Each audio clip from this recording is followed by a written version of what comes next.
Hey guys, IQ Yellow here, back again with another video of the Phaeton. So, I got it fixed. So if you remember, you might have seen the pictures.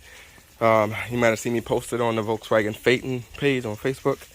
But I got the Phaeton fixed. So I ordered a strut off of eBay. It was a used strut. I know used isn't the best, but I ordered a used strut off eBay, and I was able to get it to work. Strange thing that happened though. I ordered a strut, and the listing on eBay showed a used strut, holds air, fully working, fully operational strut, and it showed the connector on the top. When I got the strut in, the connector on top was completely sheared off. Let me show you what I mean. Let me show you exactly what I mean. Let me turn this garage lights on really quick. It's my Touareg. So here is the old strut. For those of you who are familiar, who wants to know what the part number is, that is your part number right there. Hopefully you got that. But this is my old strut. And this is what it came in like when I got the new one off eBay. The top was completely sheared off just like this. And I called the owner of the listing or the store, and they told me that, it must have happened in shipping. Feel free to send it back. Well, my car was sitting on the ground for about a week. I didn't want it sitting on the ground anymore. So what I did was I had this side over here. I had this, it was the driver's side strut that went out.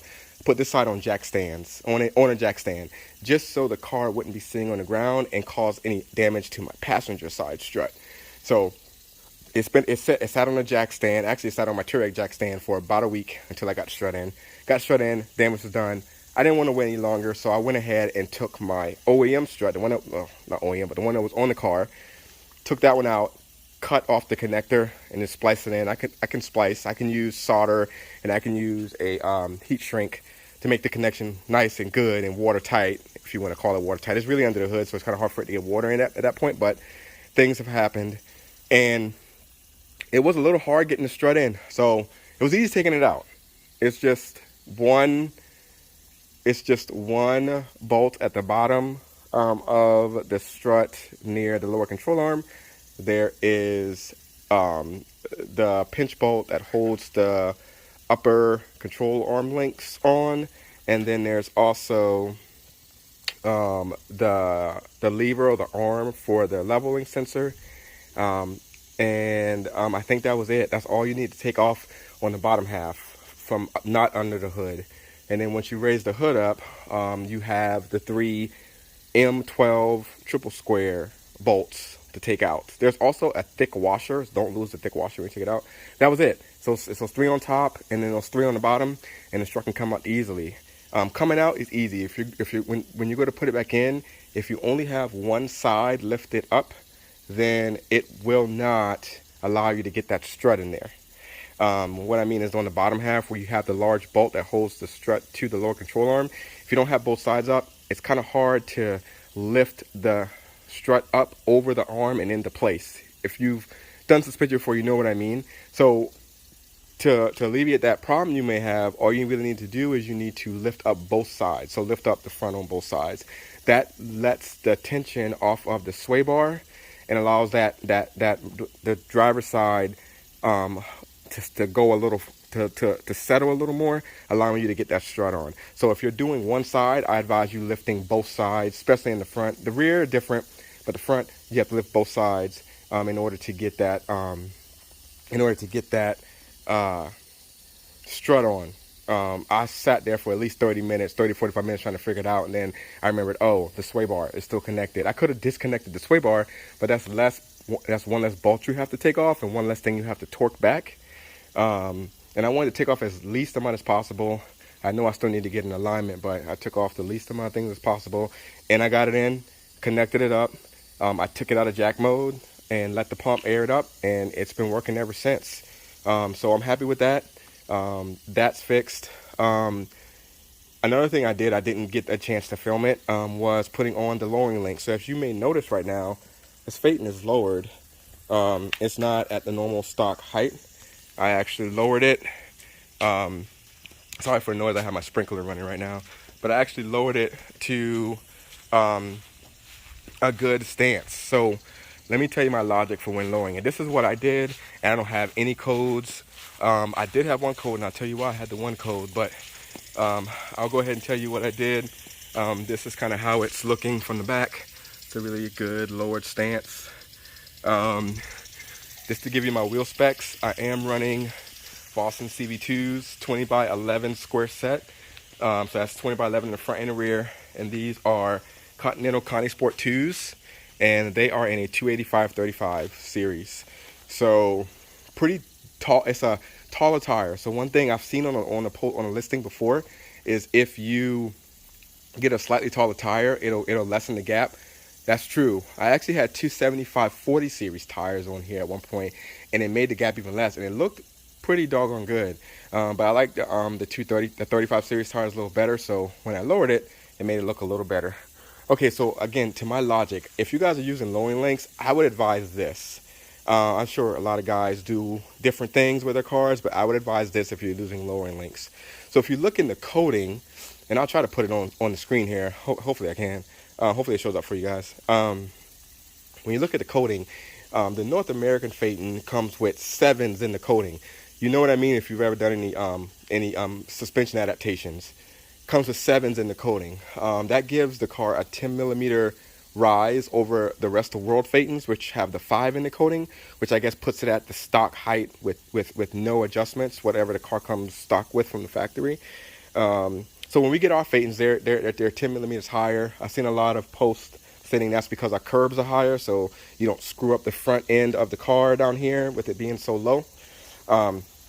So what first thing I did was I coated 5s. I think I might have the old controller where I was able to use the OBD11 scanner tool to code in 5s. So automatically it's at 10mm lower. Still wasn't enough. It still looked pretty high. So when I installed my lowering links, what I did was, well, first before installing it, coded the 5.5, did a true adaptation. So wherever the car, I didn't try to trick it to go any lower or higher. I put in exactly what each wheel what each wheel was at. And you know, when you do adaptation, you measure from the center of the hub to the bottom of the fender, both front and rear. And so I did a true adaptation. After the adaptation, I installed the links. Now again, when you look at coding, you can enter in all 5. So you can do, I think it's 0015500. I think it's the coding.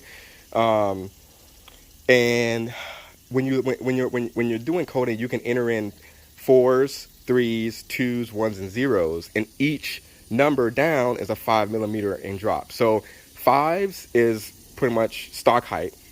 You know, if you put 7s, it gives it a 10mm raise. But if you put it at 5s, it gives it that stock height. All right, if you enter 4s, you get a 5mm drop, 3s, 10mm drop, and so on all the way down to 0s, which gives it a 25mm drop. Now, my logic was this. If I am able to enter in all 0s in the coding, that would essentially give the car a 25mm drop. Sorry for the plane going across. We do live somewhat close to an airport. So if I'm able to enter in coding of a 25mm drop, I should be able to lower the car to that. So so again, those of you that know Phaetons, which if you're looking at this video, you know Phaetons, if you go over a certain miles an hour, the car will lower another 15mm if you're going over like 80 kilometers per hour, which is right around 66 to 70 miles per hour, I believe. So the car will lower another 15mm. So I'm thinking if I can code the car to be 25mm lower than stock, then I should be able to lower the car that much and this car still function even with lowering another 15mm on the interstate. Now, so something to keep in mind with that is the wheel size. So you got to have a certain wheel size. Okay, so doing that, I entered the links and I lowered the car to that 25mm max. So the front is sitting at 382mm, and that's from hub to fender, and the back is sitting at 377mm. I believe I have it sitting at from hub to fender. So with that, I got no codes. When I first put the links on, I tried to go as low as I could. I hit the interstate and it threw a code. Came back, cut the car off, cut it back on, the code cleared. So what I'm thinking is the car went too low when I went over that miles per hour. So when I came back home, I cleared the code.